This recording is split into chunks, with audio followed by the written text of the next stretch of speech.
Hey everybody, we are live. I just want to thank y'all for joining us with the conversation with the fellas and the ladies.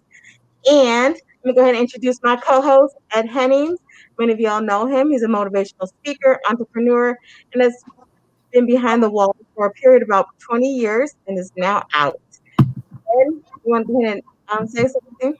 All right, everybody. Thanks for having me once again on the night of POWERTRY. It's always an honor to be here, but definitely tonight is a special night because we share. Well, definitely I share so much in common with the panel that's on tonight. I'm looking forward to it. I haven't spoken with anyone on this panel, but I know just from going through the same type of situations, it's going to be some real gems dropped tonight. So I got my notebook out, and I hope you got yours out. Right. We can always learn from one another, regardless of the situations that we've been in, haven't been in, and you never know what we're going to be in. I first want to introduce one of our first guests on the panel. We have Malik Washington, and Malik spent 20 years as well behind the wall. Malik, would you like to introduce yourself, please? I want to say hi to everybody and Ramadan Mubarak. My name is Malik Washington, and many of you might know me as the editor of the San Francisco Bayview National Black newspaper. We'll talk about more of that later, but I just want to let all of you know that as a formerly incarcerated individual, and now I'm making my transition into free society, one of the most important things for me is in order to pave the way for the sisters and brothers who are trapped behind the wall, who are still trapped behind the wall, it is incumbent upon me to engage in righteous conduct, forbid, enjoin the right and forbid the wrong. And that's what I'm doing. Enjoining the right, forbidding the wrong, trying to be on a righteous path so that others that are coming out here and that the powers that be would want to release others. We have a mass incarceration problem here in America, so we want them to release others. And for that, everybody on this panel, we have a duty and a responsibility to do righteous things so that we can help our sisters and brothers who are trapped behind the wall. That's definitely. Thank you. Love it, love it, love it, love it, love it, man. I love that. I just read something earlier today that said take a little more of the blame and take a little less of the credit. Right. Awesome. Awesome. I love it. Do you want to explain the other guest, Ed? Let me start with introducing Gay Lisa. I'm looking forward to this. I have read a little something on her earlier today, so definitely want to start with that. And Gay Lisa, it's your show. Thank you, Ed. What did you read? First of all, I hope it was the truth. It was nothing but good things, for sure. Yeah, I do appreciate that. My name is Gay Lisa Carr, and I was incarcerated for 13 years, from 90 to 2003. And during my incarceration, and the things that I saw and the things that I did and the hopelessness that was all around me, my goal when I got out was to, if nobody else has to do this, nobody else should have to endure nothing like this ever again. So I've been going back in since 2004. I've been on this fight since 2004, and I continue, and that's what I do. Love it, love it, man. I love the energy, man. I feel the energy just sitting here, man. It's going down tonight. Hey, right. It's going down. Right. This is life or death. It's life or death. Man, for real. I love it. I love it. This is going down tonight. And you know what I must say, because when we talk, we only understand, there's a language that we only have. People don't understand it. We need to understand it. And that's what I try to tell people. Understand and identify. There's, so we're a horrific, but we're human also. No doubt. Most definitely. All right, well, I'm gonna jump He right said, on in. "What you know about them 4 letters?" What BD say? What you know about them 4 letters? Not the ones you write or the ones you sit down to type. I'm talking real life. Real life. No doubt. Put your life like. No doubt. No doubt. Yeah, It's real. Let me go ahead and For introduce. real. I told you. I knew I it. like I knew that. the energy. I knew it. I like Some that. told Yeah, me. Some told me. Soon as everybody logged on, I said, "This gonna be a cold one. yeah, I like that. It's gonna be cold." We win it. We win. Hey, whatever. Hey, before we go on, though, I'm gonna introduce Brad Fax real quick. I don't want him to feel left out. I mean, listen, I love it. I'm on the pedal. I can't feel too left out. Believe it, it's all love. But my name is Brandon Jordan. That's the government issue and the you know, but AKA Brad Fax. Brad Fax is my stage name. First of all, I served 17 years. I was waived when I was 15 in 1997, and I received 25 years, and I served 5 first and then 12.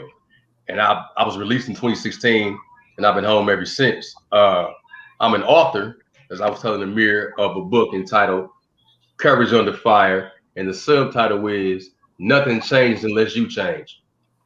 It's a semi-autobiographical self-help book. And it's pretty much my story and what I endured, everything I learned from what I endured, and then how I applied it. I never really envisioned myself as someone who was inspirational until I was released from prison, and I kept the lines of communication open with the guys that I had built these relationships with. So they call me all the time. They send me mail. They send me all of these different things, and that's when I realized I had a responsibility to represent us the right way. So anytime somebody speaks to me, I think, I kind of liken it to when Frederick Douglass escaped slavery and went to DC and spoke about the conditions of slavery and his experience. And nobody believed him because they had a preconceived notion as to how a slave was and what a slave was. This guy can't be literate. He can't be as articulate as he is, and he was once a slave. So, people have these stereotypes of the individuals who went to prison and came home, and it's like, well, it's almost as if they expect to see it. It's almost as if they expect to see what you went through, So I latched on to Ed years ago because he didn't wear his situation, and that's what I wanted in my life. I didn't want to look like what I was going through, and so yeah. But that's what I do right now. I'm also a public speaker. I'm a mentor. I have a business called Powerglass LLC, which is a company that provides public speaking services. I'm also a musician. I make music. I got a project out called The Facts of Life that's streaming on SoundCloud right now. And obviously, these are all my mug shots. So I'm also just about representing reality and things that that brings us to where we are in life. So I'm not trying to disconnect from the past. I'm just trying to reconnect to the present and to the future so I can bring everybody there with me, man. So that's pretty much what I do. So Ed and Brad and I were talking a little bit before the show, and Brad made a comment that he had met Ed earlier on, and at that time they didn't really, associate too much. Age played a difference, but I'm just wondering, at what point in y'all, when y'all behind the wall, at what point did you decide, like, this isn't it? I got to do this. I'm gonna start making plans, or you started creating ideas and a vision for what happens once you cross over to the other side. Like, at what point in that bid did y'all just be like, man, something's got to change for when I get out? Or I'll let Brad answer this first. Go ahead, Brad. Well, for me, it was a little different because I was so young when I went in. Right. I was in the 9th grade. I was about 5.5 months into my freshman year in high school. So, as a 15-year-old kid, you don't really take life as seriously as you should, because they say death is the distant rumor to the young. I can barely see past the end of my nose or see past Friday. So when I went in initially, I come from an environment where people come home all the time. And they never come home from school. They come home from prison. They don't come home from the military. They come home from prison, jail, detention, anything like that. So when I came home initially after doing 5 years, it was a badge of honor. I had my sanity. from what it appeared. But it was a badge of honor. People would say, "Oh, Brad came home. Brad did this, and Brad did that. He didn't tell. He didn't do this, and he didn't do all the other things that would be associated with the false bravado that exists in the street." So I didn't take it as seriously as I once did.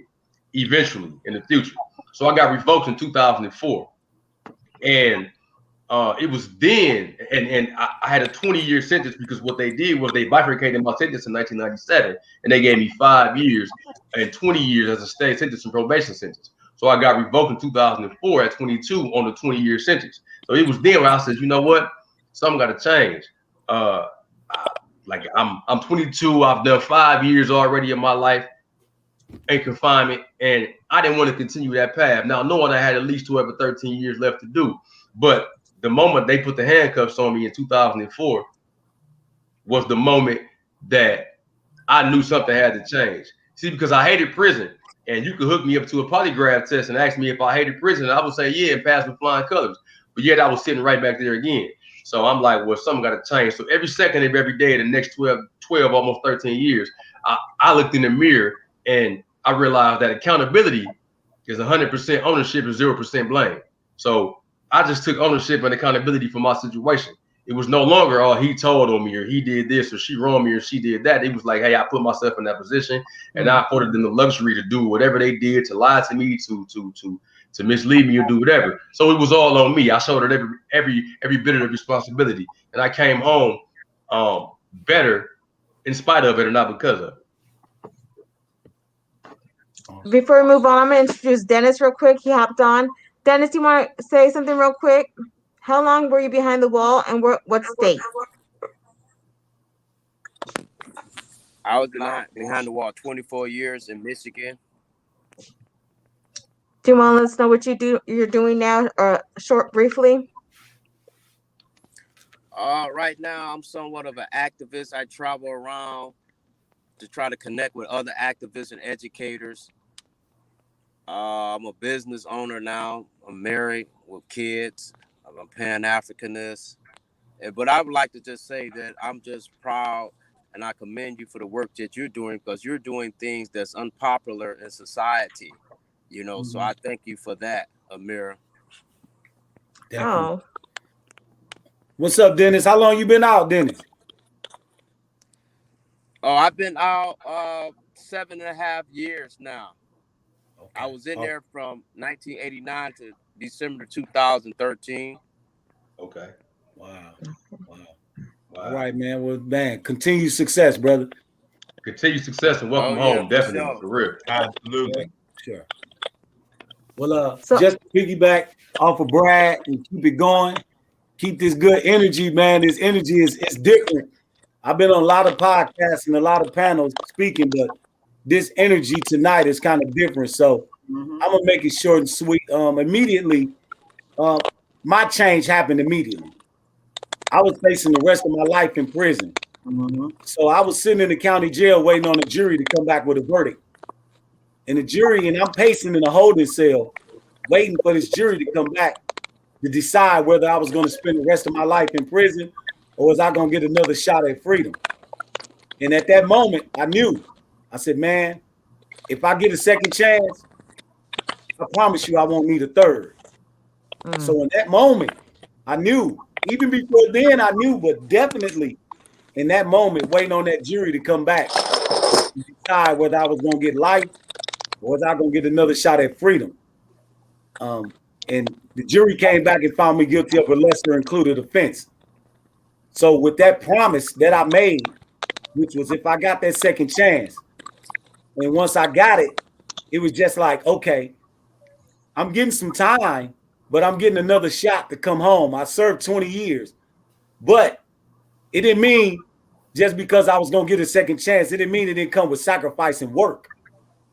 So I knew that right away, like, okay, I got a second chance. I might have to work for it. I might have to sacrifice some years of my life, but I'm getting another shot. And when that shot come, I'm gonna be ready. Be ready. So I spent my 20 years getting ready for my shot, and this is my shot. So I'm proud to be here with you young ladies and you men tonight. Man, I live every day. This is my shot. This is not no game for me. This is my chance. This is my shot at the title, and I'm taking it. Yeah, definitely. How do you say it? Let's go. Ain't that what it is? Let's go. Go time. It's go. It's go time. That's it. Yeah. And that's a common theme with us. And I'm gonna say as well for me, because I mean, we know how it feels to be sitting in the holding cell wondering what's gonna happen to us, trying to figure it out, what I did wrong, what happened, this, that, all that. For me, it was initial reaction of how in the hell That's did I do it? Right. Yeah. Damn it! How the hell did I end up in here? It's supposed to be like this. I promise you, the plan was not that. This was Killing the you. plan. Man. That's I'm all. slipping. I'm falling. I gotta get up. You know? Man, it don't get no realer than that. How the hell did I end up in here? Mhm. Not real. Damn. That's it. real cool. That's That's it. it. That's all I gotta say. Man. Immediately. I But knew it was gonna be real. But when did I really start to realize that I wanted to be not that same person for when I got out and look at, yes, there's some things that I should have did. It took me about 6 years. Mhm. 6 years. Because you know why? Because I thought I was getting out after that 6 year when I go to the board. Mm. That's right. That's right. But I had to get flopped 2 more times to really be like, okay, now you really got to be serious. You got, yeah. Quit playing with yourself. No doubt. Quit Right. playing with yourself. That's right. Real quick, we're gonna introduce Aaron Smith. Oh, the brother Aaron. How you doing, Hey, brother? Right. hey, what's up, bro? How y'all doing, partner? Today? What's good, brother? How you doing? Yeah.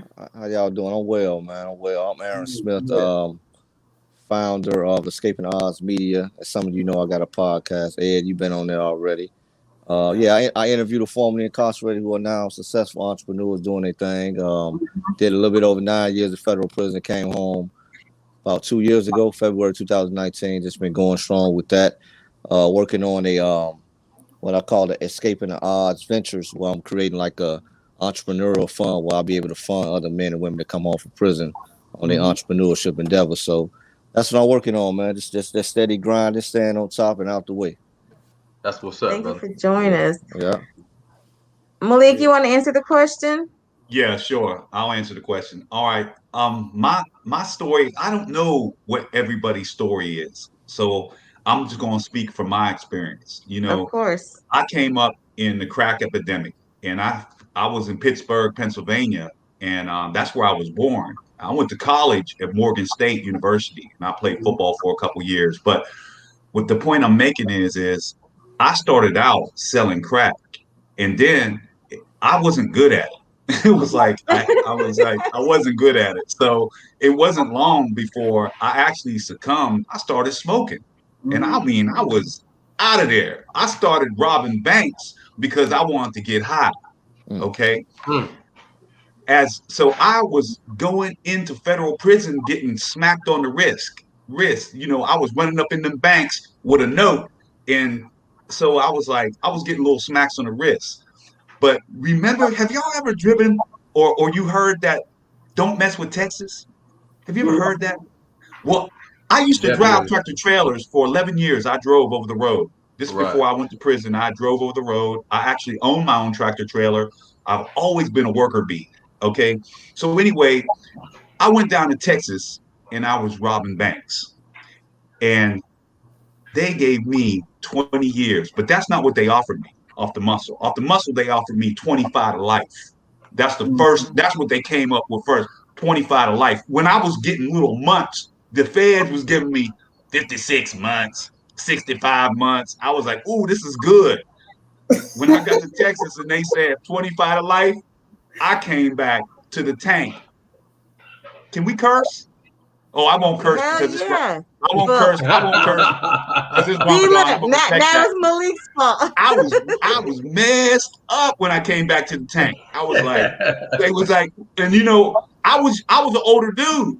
I'm like, I'm in my, when I was in Texas, I was like 39. So they was like, what's up, school? What'd you get, school? What they talking about, school? I said, man, they trying to give me life, man. They said, oh, man, they'll come down off that. They'll come down off that. So anyway, I ended up signing for 20.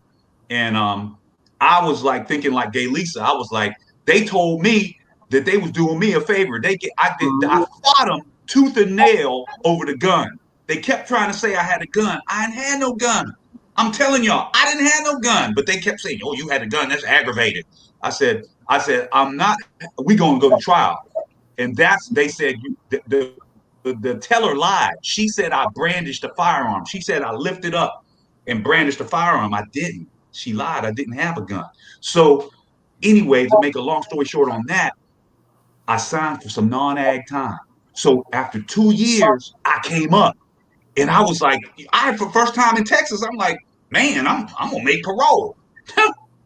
Hell no. Not only did I not make parole the first time, I got set off 6 times in a row. But this is where things change because I was thinking to myself, I'm going to get out and I'm going to go ahead back to what I was doing. I'm going to do it better than I did before. I'm not going to mess with them banks. I'm going to mess with them armored cars. It's going down. Wait till I hit the streets. When I get free, motherfuckers better watch their ass. Listen, but something changed. Something changed. Something changed. And I'm gonna tell you what changed. In 2011, okay, in 2008, I became a member of the new African Black Panther Party. Okay, I became a member of the new African Black Panther Party, and my consciousness was raised by a brother who's still locked up with a life sentence. His name is Kevin Rashid Johnson. And I started reading his writings. I started corresponding, but I really started serving the people while I was inside. And I felt my way of serving the people was using my intellect because when it was time to get in line for intelligence, Allah subhanahu wa ta'ala gave me an extra helping. So I said, ooh, I got something. And I'm in Texas. They have a 75% rate of illiteracy. So I had something that a lot of brothers didn't have. So I was able to litigate and do some things. But what changed me when I said I was through robbing banks, I ain't getting high no more. What changed me was I met an older man, and his name was, man, I think, man, I want to make sure I get his name right. But anyway, his name was Eugene Tidwell. He was an old school dude. He had been locked up for 31 years. And Mr. Tidwell, he said, Malik, I think I have cancer, man, and I done burnt the bridges with my daughter. Can you help me? And I said, yeah, man, I'll help you. He said, but the doctor is saying I just got arthritis and he keep giving me ibuprofen.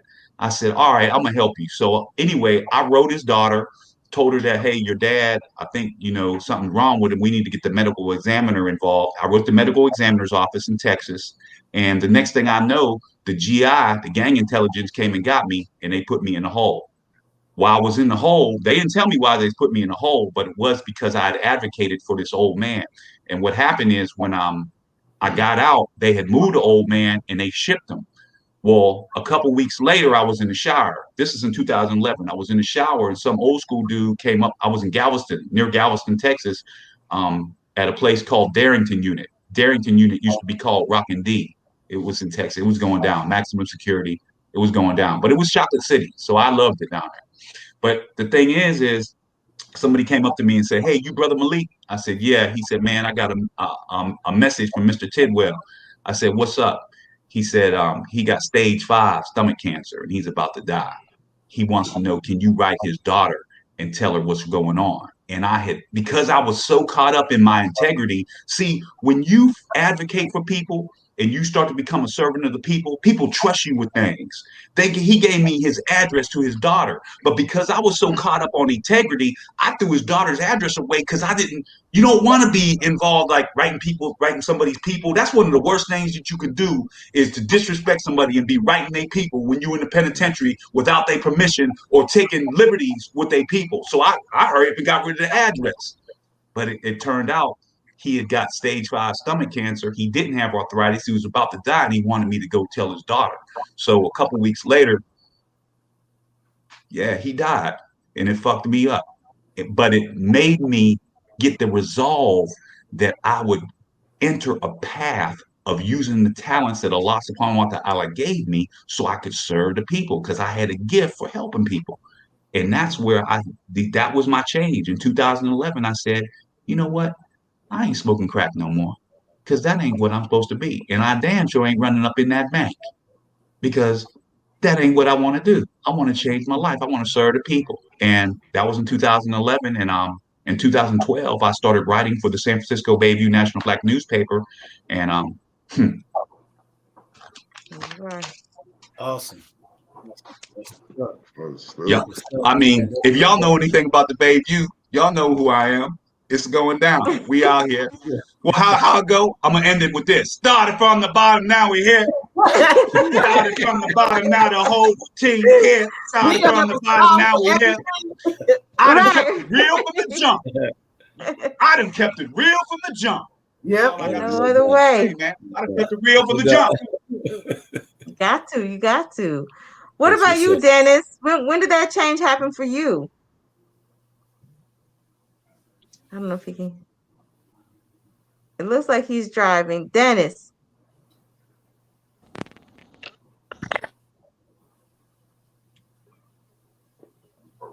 We can't hear you, bro.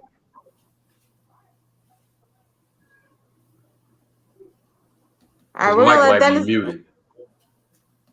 let Dennis get situated. We're gonna welcome. Can y'all hear me? I'm sorry. Yeah. We're gonna welcome Ronnie. Hey, Ronnie. Hey, salam alaikum. How's everyone doing? Good. Ronnie, what's up? She finally got you. Yo.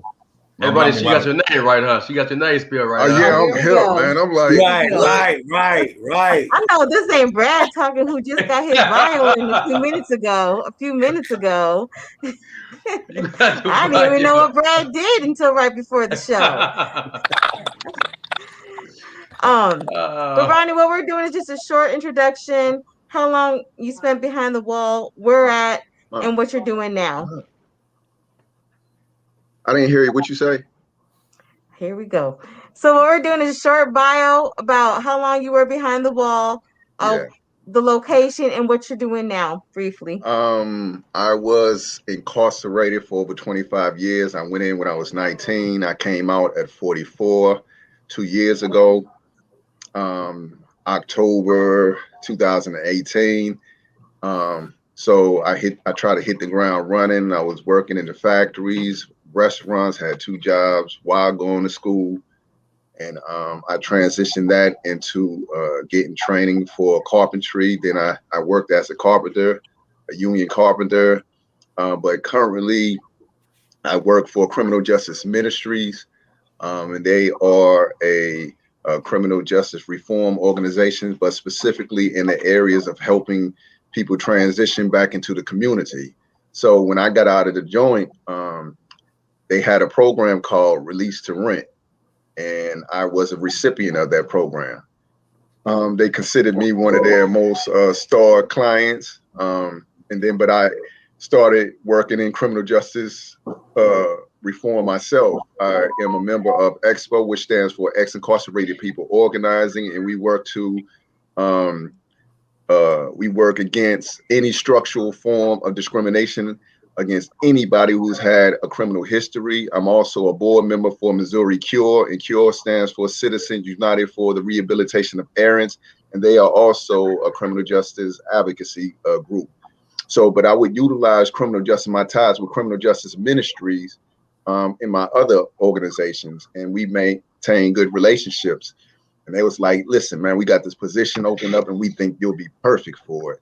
So now I am the housing coordinator of the program that helped me transition, man. So I feel so good, man. Just I feel like I'm home. I'm so grateful for the organization that helped me transition. And I'm so good right now. I'm so blessed.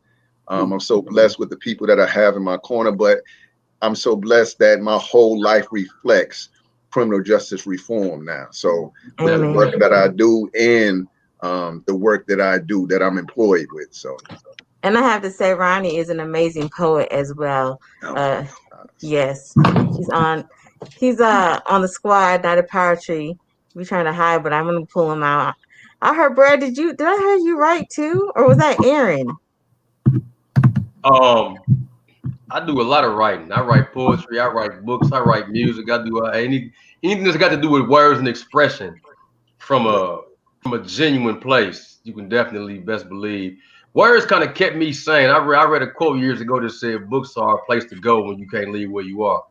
So I kind of immersed myself in anything that had to do with literature, and I would specifically read things that I thought that I didn't have an interest in. So All right. Well, I'm glad you'll be joining the next show next month then with Night just of let me Poetry. know. Just let me Definitely. know. Yeah, just let me know, and I'm there. You mentioned books, and I'm all about literature. What is one book that you guys all recommend for our brothers and sisters behind the wall to read?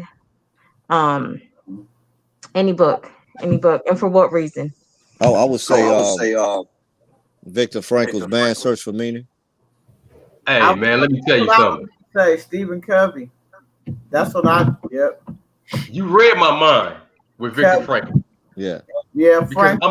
Covey. Yeah, I was gonna say Viktor Frankl as well. Viktor Frankl, it's a quote in that book. First of all, for anybody that's not aware of who Viktor Frankl is, he was an understudy of Sigmund Freud, and he not wound only up. that, he was a survivor of Auschwitz. I was just about to say that. Yeah. I was just about to say that his family was killed in Auschwitz concentration camp, and he lived through typhoid and everything else. But in that book, it's a quote that says, "An abnormal reaction to an abnormal situation is a normal reaction." Mm-hmm. And he was a clinical psychologist, so he analyzed his mental state throughout the entire ordeal. So, but I can definitely attest to A Man's Search for Meaning. And if anybody is recognizes one quote from that book, it's in the beginning of "Slipping" by DMX, a song that Malik just quoted earlier. So definitely, I would definitely have to say "Man's Search for Viktor Meaning." Frankl was the father of what's called existentialism. Okay, Absolutely. so we search for meaning in our existence. And me personally, I was looking for meaning in the wrong places. I thought one time I thought money would solve everything.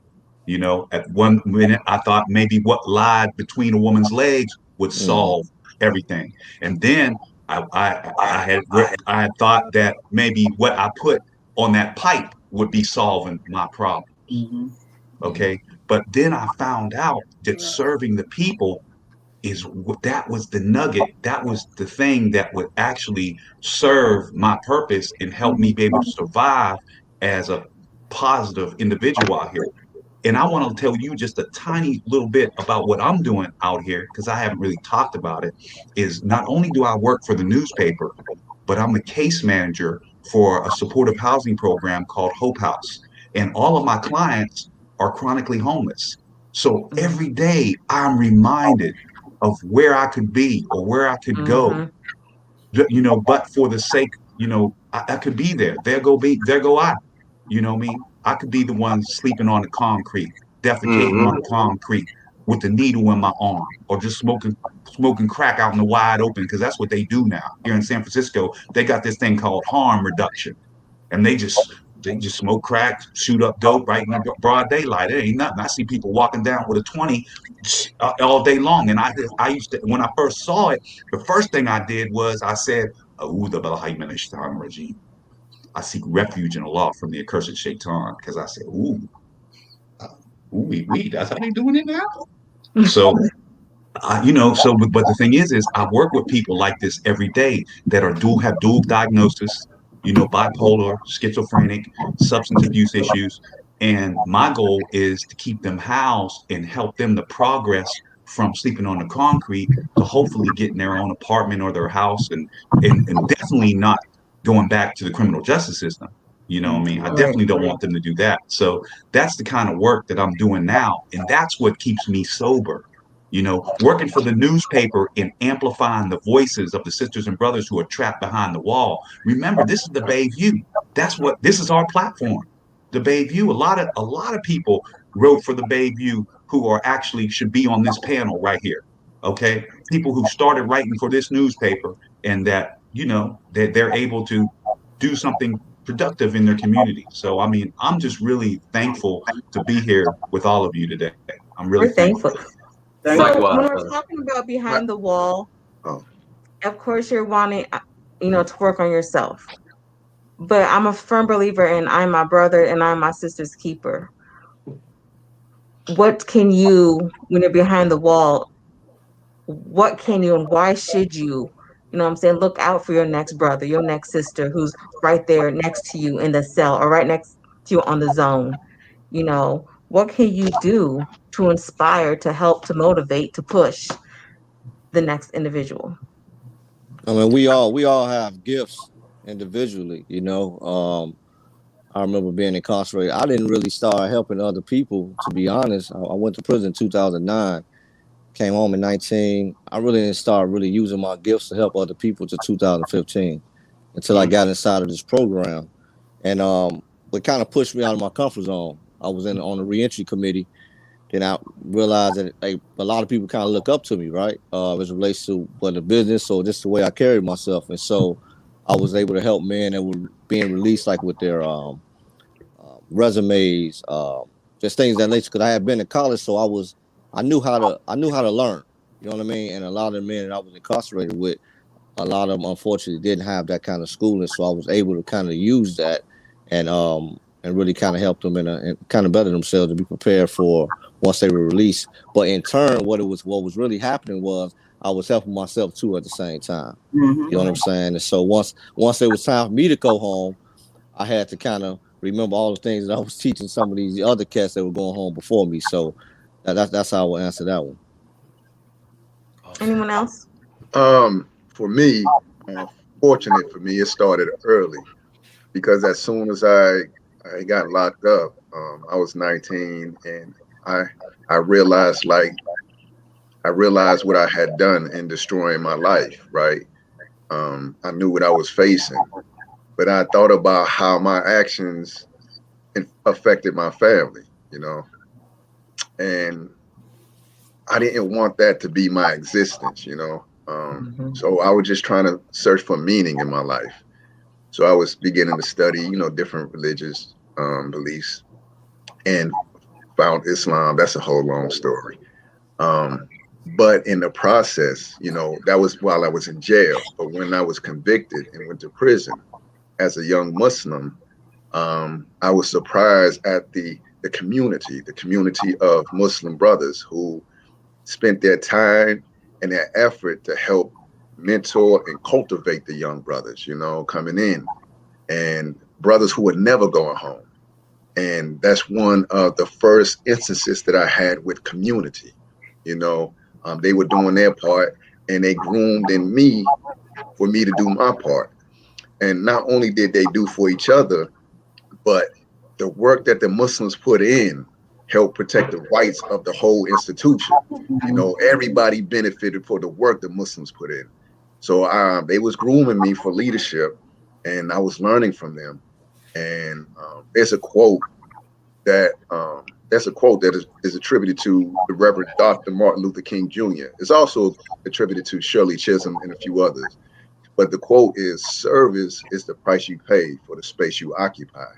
And the thing that united us all in incarceration was the oppressive system, and we were united in that. And the only way we can effectively deal with that is if we unite, and work together. But even in that experience, I just thought about my existence beyond confinement. I was thinking about the harm that I had contributed in my community, and I so desperately wanted to get out and be a positive or an agent for positive change.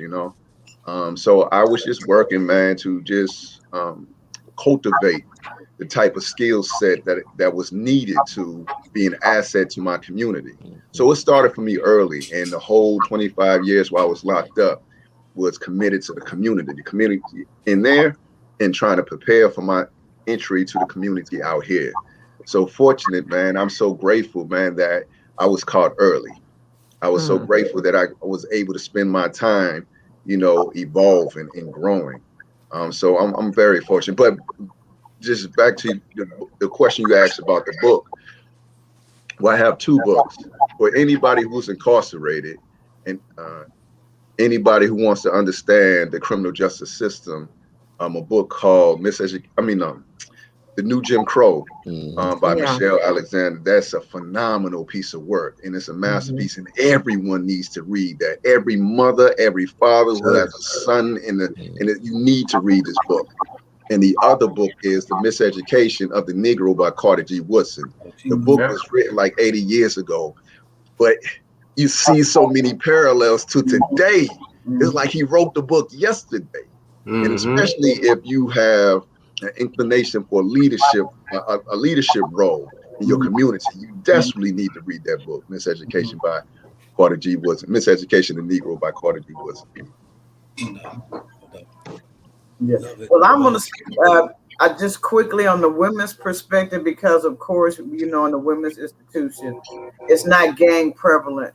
So there are how kind of incarceration, some things and some people you have to gravitate to or you house with that you might not necessarily choose to be housed with. So within there, everybody kind of just found their own kind of way. But if you are a leader, you stand out anyway. So, and people are going to gravitate to you. And that was kind of my thing, because just my presence of laughing, smiling, kind of, and I kind of knew before incarceration that I was a leader, So we, in the women's institution, like I said, it wasn't a lot of gangs and stuff like that. So it was kind of, we were able to run it per se within our jobs and things like that, to make it a little different, than with the men, because totally different. They, none of the destruction and stuff. So, if a youth was watching right now, I think there's this misperception of what it's like in prison. They might see something in a video or in a movie, or I'm saying, even on Facebook, the pictures with the homies and whatnot with your partner. But in a brief sentence, explain the reality and what it's like behind that wall. I'll tackle that one initially. I think, and again, with me going in so young, I was a freshman in high school. I didn't really realize that level of fear and intimidation existed. When you sit in front of a judge and you realize you have to make every word count because your life is on the line, and you realize you have to make everything that you say feel with meaning and feel with purpose. And then you ultimately realize that it may not even matter to this person who may already have their mind made up. So, but it debunked every myth I ever had about prison. Every show I ever watched, every book I ever read, everything I ever seen on TV that was there for ratings and not reality and not realism. The hopelessness that goes into hearing those doors close behind you, and there's a finality that exists in that I don't think people think about or talk about when they come home. It takes a really, really unique individual to realize the severity of something while it's taking place. Typically, we look back at it and say, wow, I endured that. I spoke early on about, retrospectively about how it doesn't really feel like I did all of those years when I look back at it. And then I think about the details of every day and every month and every year that went by. And only then do I realize, wow, I was gone for the vast majority of my formative years, most of my 20s and half of my 30s. So I think there's a lot of different things that go into it that people don't talk about. Things that we deal with emotionally and mentally. I learned what Bell's palsy was when I was about 27. And I say that because a friend of mine went to sleep one night in the cell next door to me, and he woke up and the left side of his face was drooped. Now we essentially kids, we 26, 27 years old. I'm not understanding what's wrong with him. You know, my only relation to that condition is a stroke. So eventually his face went back to normal after about 8 or 9 months. But going to sleep with that and the possibility of it happening to you every night, or not knowing whether or not you're gonna survive in your sleep, or to even go home and fulfill the things that you may be thinking about. So if you're anything like me and you're an analyst and uh, if you reflect a lot, my reflection caused a lot of reflection.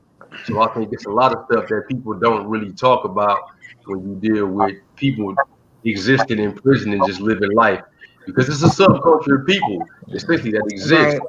behind those walls. And then when you come home, you realize how different you've become. And you look at people like it's kind of like you're looking at people from through a looking glass, and it's like, well, damn, y'all do this or y'all do that, y'all do this. Well, now you are a part of y'all for people on the outside looking in. So, for me, it was a constant state of analysis and me trying to figure out why things are the way that they are. So we talk different, we walk different, we speak different, we think different, we do all of these things differently from everybody else who never had those major setbacks in society. It's one thing having a setback and not being able to get to the things that you want to get to, and it's another thing having a setback that doesn't afford you the luxury of even having the opportunity or the options to get to the things. A lot of people have that physical barrier, and that's the thing that stops them from being successful. Once the physical barrier, which is that wall of those fences, once those physical barriers go away, it's all on you. And a lot of people can't handle that. So for me, that's what it was. I think for me, it was a number of things, man. It kind of shows you like you're true powerless. A lot of times, man, what leads us to the joint is this false notion of being tough and putting in work and all that, and then you go into the joint and realize you ain't got no control. Somebody controls when you go to the bathroom, what type of food you eat, how you can hug your mother or your children, or when you can see them, when you can talk on the phone, and all that tough stuff that your partners be writing about what they wrote, how they run in the joint. You don't run nothing. Yeah. To go in the visitor room to see your people, everybody gonna have to strip naked, spread your butt cheeks and bend over. How manly is that? You know what I'm saying? So how tough is that? But we give that up. You know what I'm saying? So I think that brothers need to know, man, that it's important that you put perspective out here before you get in the joint, man, because you're gonna be tested in all your men. You're gonna be tested in your integrity. You're gonna be tested, man. It's a test beyond test. And a lot of people, man, they're not able to really cope with it mentally. I've seen some dudes who are so tough, man, but when that pressure gets on them, they become something different. So I would implore the younger brothers, man, younger brothers and sisters who are in the street, or engaging in behavior, man, that may mess up or jeopardize your whole existence, man, and start thinking. Because when you're in a joint, you're gonna force to think. You're gonna force to be patient, because you ain't running nothing. That clock is gonna tick, and you're gonna function exactly how that system wants you to function. So gain your power out here, true power. Make a positive contribution in your community as opposed to being a detriment to your community. So what do y'all say to the young brothers and sisters in the joint right now? The ones who are just getting there, or still so young and still not realizing their potential. I would say to use that. It sounds cliche, but to use that time wisely, right? I realize that now that I'm out here on the other side, I wanted time to slow down when I got out, but I'm still waiting on it to slow down. You know what I'm saying? And so to use that time while you incarcerated, you'll never get that time again, pretty much like that, because once you hit the street, you got life. You know what I mean? And so be able to sit down and actually figure out who you are. You know what I mean? And to pick your surroundings. You know what I mean? Peer pressure. We all the same, man, 40, 50 years old. succumbing to peer pressure. You know what I'm saying? It's not just the youth. You know what I'm saying, in that environment. But since we're talking about the youth, just to make sure that you're hanging around people who's conducive to what you want to be once you're released up out of there. And so that's what I would tell any young guy that's incarcerated or young lady that's incarcerated right now. But right now, see, the thing is in this panel right here, I'm probably the one that is most green to the streets.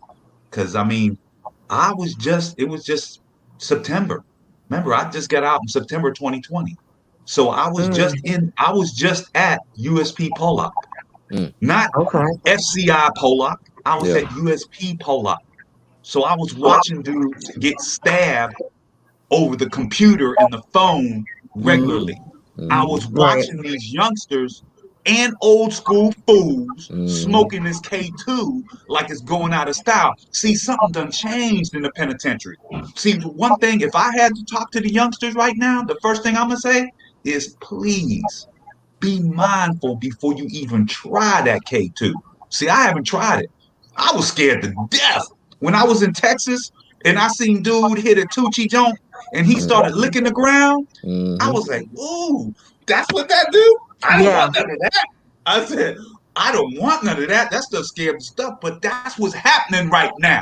See, all the dudes and women in prison right now ain't like us. No. We the exception. We the exception. We ain't the norm.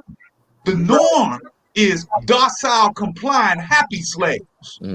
Okay? That's the norm in the prisons right now. So if you don't want to be called a docile, compliant, happy slave, hat in the hand, feet, eyes down, feet shuffling, yes, and boss. That's the norm in the federal and state penitentiary today. Smoking the K2, looking like a fool.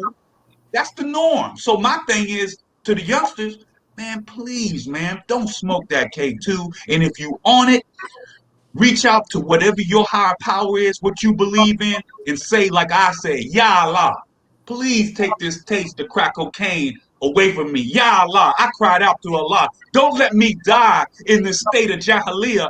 Don't take my ruh. Don't take my life force and let me die with a pipe in my mouth, Allah. Please, I don't want my face to be upside down, burnt on the day of Yom Kiyama. I don't want to look like that. So please, the first and foremost, stay away from that K2 because it's devastating our sisters and brothers inside right now. I just want to say something real quick about what we want to say. I think that is vital, man, that we think about what's important and we think about our loved ones when we make decisions. A lot of times we don't think about our families, man. We don't think about the children that we leave behind. We don't think about the pain and the anguish that we impose upon our parents. Our parents, when we came into the world, they had so much aspiration for us. Now their baby is behind bars, or their aunts and uncles, man, and cousins that long for us to be in their presence. Our absence does something to our community, to our family. So just think about your family. Think about how your behavior is reflected on your family. That's the thing that we need to think about most, and think about the things that are important. Because when you put things in perspective, a lot of stuff that we gravitate to ain't important. Those cats, your homeboys, man, listen, man. That's another conversation, but your family even as an activist, you know, there's tons of activists nationwide, tons of family members, friends, you know, fighting for y'all behind the wall. And we're putting in this work. I don't get paid to do this. We don't get paid to be an activist, you know. There's times I've missed out on going to go see a friend, go see a movie, you know, maybe go a little extra playtime with my daughter because I'm working on something for the cause. And so if we're doing this and we're giving our time, our energy, taken away from our life, you know, our even our pockets at time from our, you know, our finances, make me know that I'm doing it for the right reason. You know, y'all behind the wall, don't talk about free me, free the guys, and you over there bullshitting, you know, and fucking off behind that wall when you could really be helping me behind that wall, helping yourself behind that wall, helping your brother or sister behind that wall. Make my time, make all the activists' time worth it. You know what I'm saying? That's what I have to say to anyone behind the wall. Make everything that we do out here worth it. You see, you can come out here and be successful. You know, I got 6 people right now in front of you that are showing you how real that success can be beyond that wall. Mhm. And speaking of success, when y'all came over to, you know, when you came out, what is one thing that I think was the hardest for you? You know, if you thought you were going to come out here and it was going to be like this, or, you know, say, what struggles and battles did you face in reality out here that you weren't expecting, that you had to move past and push past in order to gain the success that you guys are at now? And how did you do it? My biggest struggle was just, you know, figuring out how I could be the person out here that I'd be coming in because I had changed so much. I didn't really struggle with much else because I prepared so much. Like I said every second of every day in the constant state of preparation. So my only struggle was just applying the things that I learned about myself and other people, debunking other people's expectations, because people would change you to who you used to be.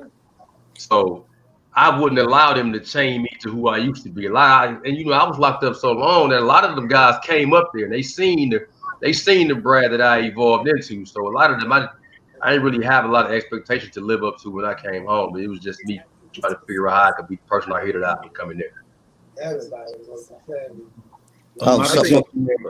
Go ahead, Aaron. Go ahead, Aaron. Yeah, I was going to say, for me, time management. You know, learning how to have that work-life balance. You know, for myself, you know, life being on hold, your dreams been on hold for so long. You know, it's like you're almost like a dog at the gate, ready to get pushed out. Once they open them gates up, you running. You know, and so I knew that about myself, and other people knew that about myself as well, about me as well. That once I got out, I would hit the ground running, and that's what I did. But at the same time, learning how to put things in its proper perspective, you know what I'm saying? Not, again, that work-life balance, you know what I mean? Learning how to have time for the family and time to cut off business for the things that you're trying to do to set yourself up for the future. So that's how I would answer that one, yeah.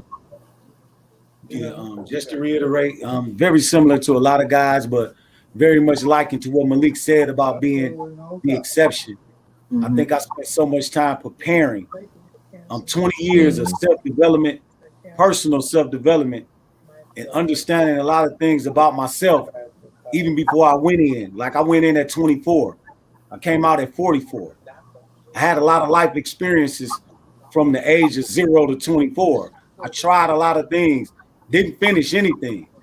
So, but those experiences came in handy when I was behind the walls for 20 years. So when I came out, and Brad probably can attest to this, I was told a lot. I was warned, like, oh man, life done changed. You've been in 20 years. The cell phone is out there now. This is out there now. And when I got in Milwaukee, here in Wisconsin, we had work release. So a year before I got out officially, I had a year of work release, which was a halfway house. And I took barber and cosmetology while I was in prison. So that barber and cosmetology license paved the way. I took that in 1998. 2015, I was allowed to work in a barbershop the year before I got out. So that year working in the barbershop transitioned me out. So I'm working in the barbershop. I'm seeing faces like I'm looking on this panel every day coming in the barbershop. I'm seeing life happen right there. Now I'm getting a little closer to it without actually being all the way out. And I found out that all these cell phones, all this jewelry, all these $500 jeans was nothing but a distraction. I thought I was behind, but I said, hold on, I'm ahead of you guys. Y'all distracted. Your head down on the phone like this. My head is up. Your head is down inside the phone. I'm gonna shoot past you. And that's how it was. I seen it. And I went back to the joint on my time, getting back in that van, going back to prison every day. And I said, hey man, it's not as fast as you was telling me, man. These people distracted out here. They ain't focused. They ain't focused. I'm focused. And it was just the opposite for me. I came out the chute running because I didn't care about no cell phone. I didn't care about the $500 jeans. The things that had me when I was a young lad, they didn't have me no more. They care about that stuff. I got my goals in my sights. My vision is clear. So they looking at me like, man, you don't care about none of that. Like, nah, it don't move me at all. Yeah. And that was a plus for me. Yep. And I think for me too, and I think the common theme, I mean, because it's no holding you back. I mean, it's obvious us here on this panel. It was not, it wasn't like a hindrance, but use the time wisely, be prepared, think about what you need to do, find out really who you are. Yeah. That's what I would tell anybody. We can blame only for so long. Find out what we're gonna do, what we're gonna discard, and keep moving. That's it. And we're here to help each other. It doesn't work like that. It's a united thing, and when it's not united, then it don't work. And I would assume, don't be like, oh, I got 18 years, I could sit back and chill for a few, No. I could wait until that year before I come home. I think that talking to a lot of people behind that wall, I see that mentality. And because I ask them, what are you doing for you? What are you doing for, what I'm saying, 2025, 2029, whenever you get out, what are you doing? Oh, I got time to figure that out. Reentry start the day you get arrested. There you go. Reentry starts immediately. Yeah. Not 2 months before you get out. Reentry starts immediately. You trying to figure out how to go home. Not There you go. Not listen, man. People go to school for years, and while we're incarcerated, we got a library with free books, right, and nothing but time. And then we can just work to be prepared as soon as them doors open, as soon as that gate opens. And like the brother said, like, we are actually light years beyond some of the people. Like, people say, hold up, how are you out 2 years and so advanced than dudes who've been out here never went to prison? You know what I'm saying? Right there. That's bananas, dude. Yeah. It's like the suspended animation. So it's important, man, that you utilize that time wisely. Like the brother said, we know it's a cliche, but man, utilize that time wisely. And I'm telling you, there are no real hindrances or hurdles for us. That's all in the mind. They out here waiting for us, bro. So you come out here with that knowledge, bro, you getting paid. You get in a position in an organization, man, and they're gonna put you in a position where you can call shots and do, man, they waiting for us. So the brothers and sisters that are incarcerated, man, utilize that time. Get in the library. Read every book you can. Read books on sociology, psychology. Yeah. Because not just one person said use that time wisely. Not just one, not just two of these guys and ladies. You know what I'm saying? Pay attention to what's being said. And if something's being said over and over about using that time wisely, they're saying it for a reason. Honor your once you come out here, life ain't no joke either. It'll hit you, it'll hit you hard. They think, oh, once you get out, it's easy, but it's really not. It's really not. I just want to speak to the challenges, like where this wasn't said, but to the people who profess to be spiritually inclined, right? Whether you're Christian, a Muslim, a Jew, or whatever it is, right?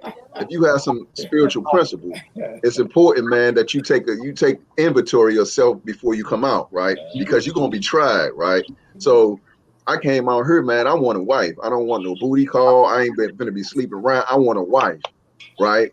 But it's something when you see that 22-inch waist and that 45-inch hip walk past you, and the sisters know that you clean and you pristine and you on your grind, right? Throwing at you, what you gonna do? So you have to be prepared mentally to deal with these type of challenges. Or your partner who knows that you're struggling, who is still in the game, and he throw a brick in your lap, what you gonna do? So you have to be prepared mentally, and you got to think about it. Like the brother said, know yourself before you come out here. So you stay on your track, you stay in your lane. And it's gonna be a distraction, man. I was trying with all type of stuff. They throwing it at me. I'm like, and to add Y'all to be that, throwing it too. Don't. It's not just the ladies. Quit playing. Quit playing. Damn. I can show my inbox. and then one last thing I want to add for the men and women who's incarcerated. One of the things that we all have in common, probably is one of our biggest strengths, was our routine that we had while we were incarcerated. Right, I knew on a Wednesday, the brother at the top from San Francisco, in federal prison, every Wednesday was what? What did you eat on every Wednesday? What? Chicken day? No, Burger Day. That was Burger Day, right? Oh yeah, Day, burger right? and fries. Every Wednesday, right? So I say that we had a schedule that we live by, right? All of us, right? We knew at a certain time on a certain day on a Wednesday at this time I'm going to be working out, right? Oftentimes people don't have that out here because it's so many different distractions, right? But to be able to hold on to that discipline that we have once we get out here is key. And that's one of the things that kind of push us light years ahead of people, what I mean? Because we have such a discipline and a focus. We just have to hold on to it once we get out here and not get distracted by the 44-inch waist. I mean, the 44-inch hips and the $500 jeans and all that, So Or them gray sweats y'all be wearing. Y'all keep putting the ladies out here. I'm gonna come with them. Don't start. Don't play with me.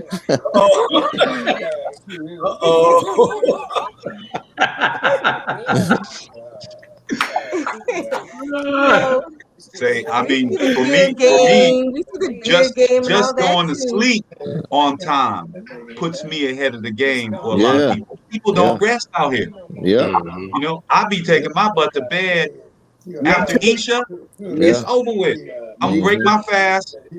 Isha, sleep, and I ain't staying up. I'm going to sleep. 9 o'clock. They be talking about, ooh, you doing like an old man. Shoot. Responsible man. Everybody out here be saying, how do you have all that energy, Malik? Because I take my butt to sleep. I live clean. I don't drink. I don't smoke. I'm living with a vegan. She's a pescatarian. She don't eat no meat. She buy all this organic food. And you know what? For real, I really need to be introducing y'all to New Bay Brown, to my fiance, because these are the people that stay in our corner when we down. We need to be propping them up. I need to be walking over here. Yeah, because without her, I probably wouldn't even be out here. I'd probably be down, smoke some coke, went back to prison looking crazy. I mean, she was the one putting money on my books. I can back Malik up because when our brother Earl got beat by 12 and I was on the highway, Malik and his fiance checked on me without a heartbeat. Yeah, I have to introduce her. Yeah. She don't want to be introduced. Yeah. You can't put us on. She don't want to be introduced. She busy. Right. But yeah, someone made a comment earlier about the circle you keep or the individuals around you on each side of the wall. You know what I'm saying? Or are you preparing to come out here or are you already out here? The circle you keep is so important. The influence around you, the support around you. Like I just said, when I was on my way to Alabama, Malik and his fiance checked on me. They prayed over me. I had family who knew I was on the highway and never called to see if I made it there safe. Never called to see how the protest went. My brother, my comrade right here, he didn't hesitate. So the circle you keep is extremely, extremely important. I got to back that statement up. Yeah. But we at an hour? Y'all, we little over an hour already. It don't even seem like it. I just want to thank everybody for jumping on tonight. I know it's a Friday night. I know some people got plans. So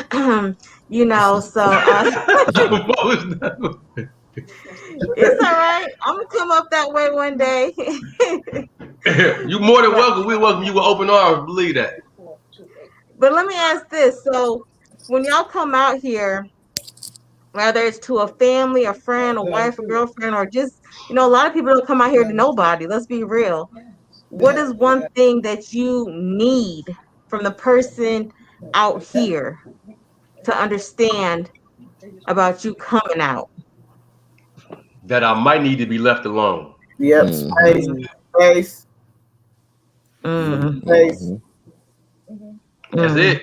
Because they not And gonna it's no offense. you can't It's no explain offense to you. someone. It's no offense to anybody, but just leave me alone. Let me absorb it all, and I'll be okay. Yep. Yeah. I would say to fall back on all the pressure. Mm-hmm. Yeah. Don't apply Yep. so much pressure. Yeah, yeah. Yep. Don't apply that pressure. Mm-hmm. Yeah. That's a Because strong. I don't think, you know what? I don't think that that's thought about, I don't think that us out here think about that. How much time y'all did spend in solitude or, in your own thoughts, not that's a Yeah, strong statement. somebody else, yeah. people feel like I did this for you while you was in there. I did that for you while you was in there. And that pressure to try to return that favor. You've been missing the kids. You ain't been missed. I've been doing. And they like, man, I got to jump right back in and try to fill that void. And that pressure, that have killed. Yep. You got to step back and say, hey, calm down now. Yeah. You do. Yes. Yeah. Yes. Take it slow. I tell everybody that get out, take it slow. Yeah, you Don't jump out in the fast lane trying to play There you Santa go. Claus, Mhm. trying to catch the fellas, trying to get all that. Man, take it slow. A simple life, you gonna kill a game. Yeah. What do you We're say gonna to the brother or the sister who is, out here, whether it's been a year, a month, 5 years, who is just like, this shit is hard. I'm struggling. I'm not reaching that goal I have. I didn't get that job I thought I was going to come out here and get. I don't have, a family, and I haven't met a wife, a husband. What do you say to that individual who's out here, who did their time, who, walked off the plantation and is just struggling with life right now after being behind that wall? Support network. You say yes, it is, but you could go put in another application tomorrow, or go do.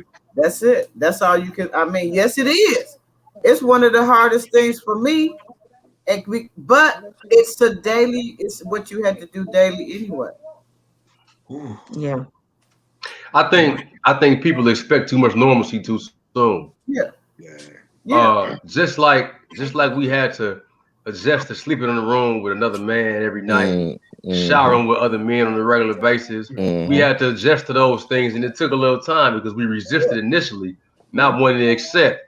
I mean, Galisa said it took her 6 years. It took me about as long, but just the acceptance process. And the same thing happens on the back end of it. So when you coming home, the world changed just like you did. So now you have to find your place in society, and you fit. You just have to find that spot, and it takes a little time to readjust.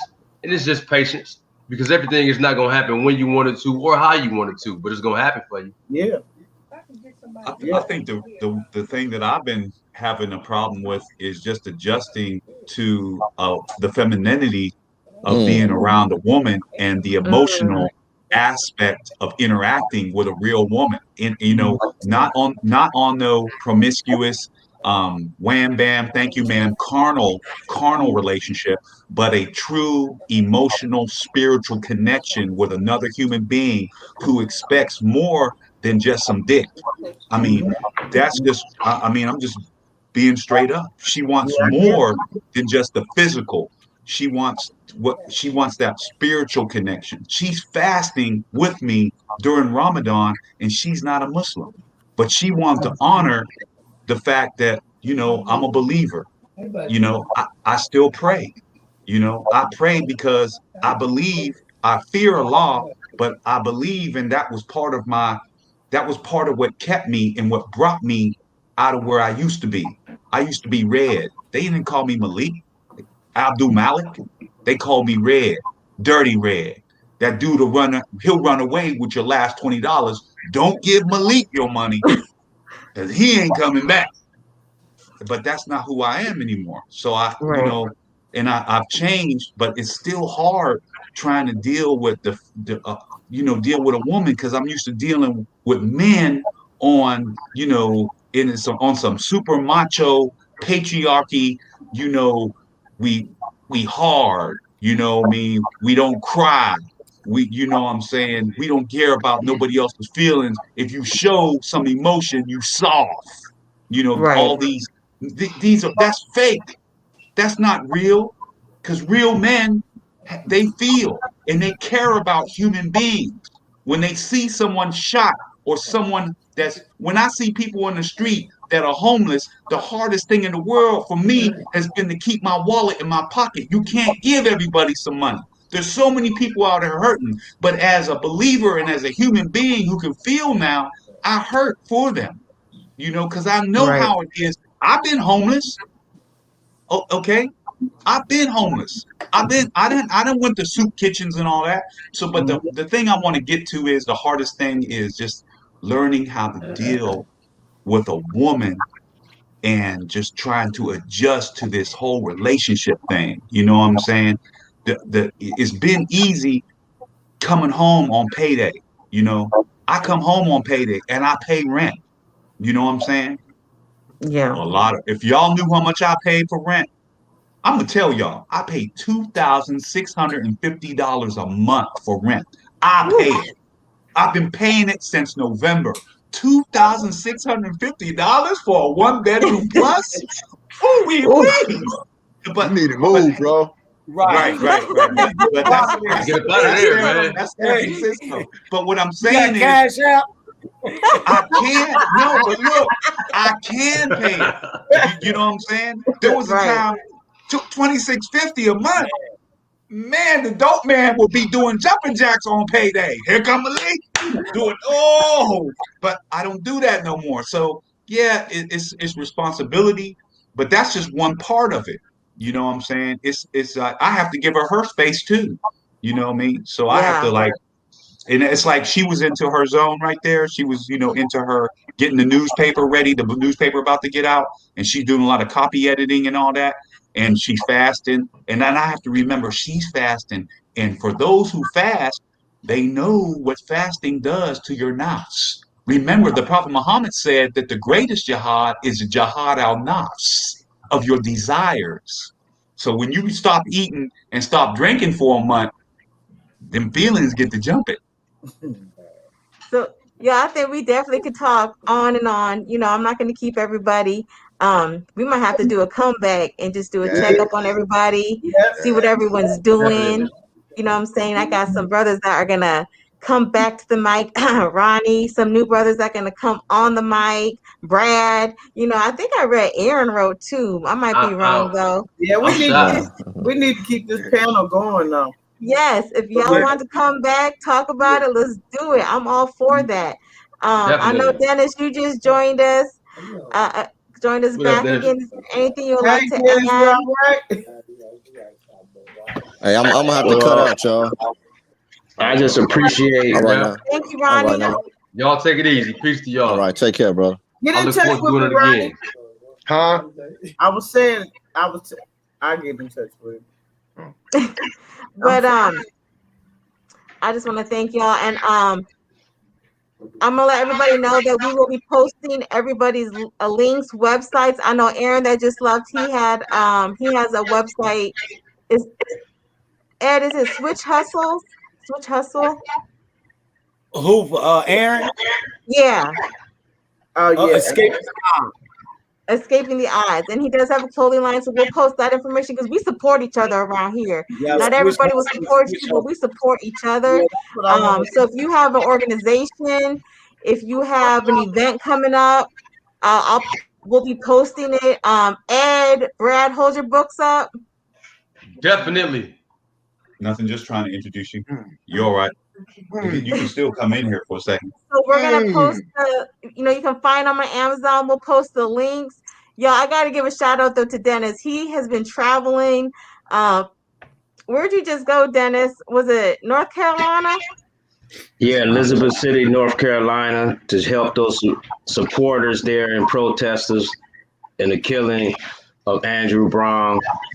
Thank you. But I just want to briefly explain, you know, y'all had asked me a question. I was in the car downtown Detroit. I guess the reception was messed up. But anyway, at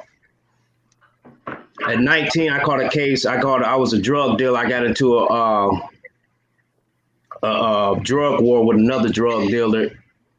Two of them end up getting killed. I ended up going to jail. I got sentenced to 29 years, but back then we had good time, so I only did 24 years, which is still a long time. But anyway, as soon as the police put their handcuffs on me, the detectives, when I was in the car, when they finally apprehended me, I had decided at that point that I'm gonna make prison as a university. So when they was taking me to the county jail, I felt like I was going to the University of Michigan or the University of Timbuktu. So this is the attitude that I had at 19 years old. I don't know where I got it from. So when I became somewhat race conscious in a sense, and I don't mean racialized where I'm against anybody, but when I knew that there were some forces against people of African descent, I saw that as soon as I got into the, when they transferred me from the county jail from Detroit to Jackson prison, you know, I was getting some mail and somebody wrote nigger on there. So I showed a black guard and she said, I know who did it. It was a white police guard. So at that point, I became race conscious. So I knew that if it was happening to me, it had to be happening to a lot of people. So I had told myself at that time that I'm going to be like Marcus Garvey. I'm going to be like Malcolm X, Nat Turner, if I had to be in the prison. So I did my whole 24 years like that. I've been in 19 different prisons because they like what they say, keep me on the road, because they don't, every time they felt that I have too much, or they say it too much. They knew I don't use profanity, I don't drink, I don't smoke, tattoos, none of those things that other prisoners do. But they said that I was like an existential threat. So every time I get to one prison, 3 weeks later, they send me to another one, even though I'm a quiet, mild-mannered person reading books. But that's how I did my bit. And most of the last 13 years, I did it in Supermax prison. And the brother mentioned Kevin Rashid Johnson. I know him. We used to communicate with him when I was at Alger Max, and he used to write for the San Francisco Bay View. And in fact, I wrote for them several times. This is an article I wrote. It was more of a dissertation on prison strategy. I don't know if you can see it right now or what. We can post the link. Well, I think I wrote that back in 2007, 2008. But anyway, what was troubling to me in prison is that I didn't see, I mean, there's a lot of brothers part of organizations, but I didn't see too many brothers like George Jackson that was serious, that was dedicated, that really to die for their beliefs. So what I tried to do is, some of the organizations, we had Muslims, we had Nation of Islam, we had Gangster's Disciple, we had many things in the Michigan prison. So I used to try to organize them, because I used to try to tell them, we're not each other's enemy. It's the people who profit from the mass incarceration of people of color, especially people of African descent. So when I got out, I was somewhat dismayed. I was kind of like, I was happy to get out, but I was saddened at the same time, because the same unconsciousness, the level of consciousness in prison is out here just like this. This is why I travel all the time. I'm in Detroit, 87% black city, but it ain't too many brothers that's conscious, that's ready to take a stand, that's ready to mobilize and organize their people to stop, for example, police killing unarmed African-American men. So it's kind of like sad to me that I got a freedom. I got a beautiful young wife, 21 years younger than me. I got a non-medical transportation company that's doing swell. But my spirit makes me travel to try to meet other brothers that's for real about making black people own the majority of stores and business in their neighborhood. Make sure cities like Chicago got majority Chicago residents being police officers instead of people that live in the suburb. So this is what I'm on. I've been out almost 8 years December. But it's like I'm still locked up because our people are still getting killed. Our people still got the highest unemployment rate. Our people is dying from the COVID more than anybody. So yeah, I'm in six figures. But what does that mean when my neighbors are not on six figures? When my neighbors are dying for curable diseases. So I've been like this. Most people say I'm too serious. They be like, man, you know, if you look at my page, you see we got BMWs, everything. But as I tell people, this money doesn't make me happy. I'm not gonna be happy until our people is free, and they're not. I'm a happy person. I got kids, little kids. I'm 51 years old. I got kids that's 3 years old, 2, and I got a 3-month-old. So I got everything, but I'm trying to look for brothers that's serious, that's ready to unite, that's ready to own the business. That's definitely a testimony to the success that can happen behind that wall. And right now is definitely an out. You know, if you are one of them brothers that are ready to put in work, you know, get at Dennis. Everyone's Facebook page will be on the Night of Powertry. You know, I got everybody on that Facebook page. You know, let's we can definitely unite. This is the type of platform that this is what this is for. And Dennis, I hate to cut you off. But I got mommy duties. I got a little princess in the background calling me. But we are going to do this again. We are going to do this again. Can I take 30 seconds, Amir? Yeah, everybody, a short, brief statement, please. All right. This is called a war on young black men. There's a war on young black men. No one wants to listen or take heed. We want full lives filled with promise, but we die and we bleed. What will it take to get the nation to pay attention or to see the light of the sun? Maybe it's time we armed ourselves and showed the oppressors the real power of a gun. I'm not a peacenik, and I'm definitely not MLK. While most are holding hands singing Kumbaya, I'm deep in the woods firing my AK. A war on young black men? What did you think it was going to be? You thought I'd be scared? Perhaps hide behind a tree? Well, what if we declared a war on the Derek Chauvins of the world? Oh, all of a sudden that doesn't sound like much fun. You see, the Derek Chauvins of the world don't like it when Brer Rabbit's got the gun. Guess who else is going to be on? Guess who else is going to be on Night of Powertry? Malik. Welcome to the squad, Malik. Ooh. All right. Hey, Lisa, do you have anything else to say? No, I just want to appreciate you, and I hope everybody want to stay in contact with everybody. Definitely. We're going to make it happen. I want to be involved as much as possible. Yes. Ronnie? Yeah, I appreciate the platform. Thank you. Thank you for inviting me. And I feel so fortunate to be amongst this panel. And I hope we do stay in touch, man, because it's important that we network, man, because true power comes through our unification. Yes. And I hope that we're all able to work with one another in the future. Yes, Ronnie, and I can't wait to see your next poem on the next show as well. He's trying to act like he's not doing it, y'all, but, you know, no pressure. Dennis, any last words? Well, I just want to thank you and commend you for the platform you're doing. I want you to know you got my full support, and also the brothers and sisters that's on here. You know, if you ever need me, I get on a plane or a car. Even if I had to bring my wife, I'm there. But I done traveled over 120,000 miles since George Floyd was killed. You know, I became an activist. You know, I follow my spirit. But I'm here for y'all. You can look at me on Facebook or whatever if I could be of any help. And I was in San Francisco. I